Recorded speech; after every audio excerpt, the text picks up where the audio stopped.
मित्रों नमस्कार। आशा करता हूँ आप सब स्वस्थ और प्रसन्नचित्त होंगे। आज मैं बात करना चाहता हूँ वायरल फीवर के बारे में।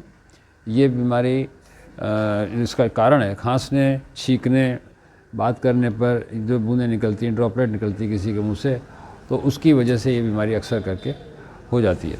दूसरा कारण है दूषित जगह पर छूने से, जैसे किसी सर्दी जुकाम या खांसी वाले से हाथ मिलाने से, या उसका फ़ोन छूने से, या उसके दरवाजे के हैंडल को छू करके नाक, मुंह, हाथ को, चेहरे को छूने से संक्रमण हो सकता है।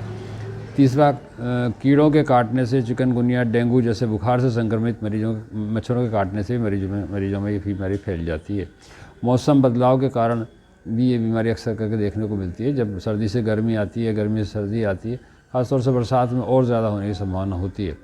पाँचवा, कमज़ोर रोग प्रतिरोधक क्षमता यदि है, जैसे कैंसर के रोगी हैं या हार्ट के पेशेंट्स हैं, इन लोगों में रोग प्रतिरोधक क्षमता कम हो जाती है, तो रोगों से बचाव क्षमता कम हो जाती है, तो उन लोगों को ये जल्दी इफेक्ट करता है। संक्रमित व्यक्ति से यौन संपर्क से भी हो सकता है, और रक्त के माध्यम से भी हो सकता है। दूषित रक्त किसी का चढ़ा दिया जाए अगर किसी दूसरे में, तो उसकी वजह से भी हो सकता है। सातवां कारण है इसका वायु प्रदूषण के कारण भी हो जाता है। वायु में जो प्रदूषण अक्सर करके होता रहता है, पोल्यूशन होता है, उससे हो जाता है। या पुरानी धूल मिट्टी वाली जगह को साफ़ करने से, उससे जो धूल उड़ती है उससे भी ये इन्फेक्शन हो जाता है। अब इसमें जैसे ही वायरस शरीर पहुंचता है, हमारा शरीर उसे ख़त्म करने का प्रयास करता है। इस प्रक्रिया में हमारे शरीर का तापमान बढ़ जाता है, जिससे संक्रमण को नष्ट किया जा सके। वायरल फीवर कोई अपनी बीमारी नहीं है, बल्कि वायरस से लड़कर शरीर स्वस्थ करने की प्रक्रिया मात्र है। सामान्यतः वायरल फीवर में 5 से 7 दिन का समय लगता है। वायरल फीवर में पानी अधिक मात्रा में लें, या लिक्विड जैसे नारियल पानी है, ग्लूकोज है, नींबू पानी है, इस तरह की चीज़ें लेने से जल्दी ठीक हो जाता है।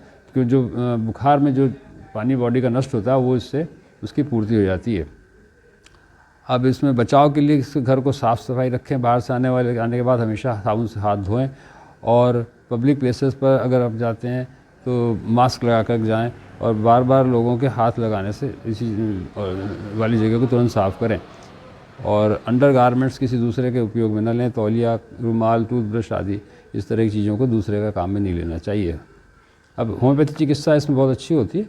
वायरल ज्वर में होम्योपैथी बहुत कारगर है। Aconite, belladonna, arsenic, camphor, gelsemium, ipecac, variolinum, morbillinum, rhus tox आदि दवाइयाँ इसमें काफ़ी इफ़ेक्टिव हैं, और बहुत जल्दी इससे ठीक हो जाता है, समय बच जाता है, और रोगी को परेशानी कम होती है। शरीर दर्द, हाथ पैर दर्द से निजात मिल जाती है।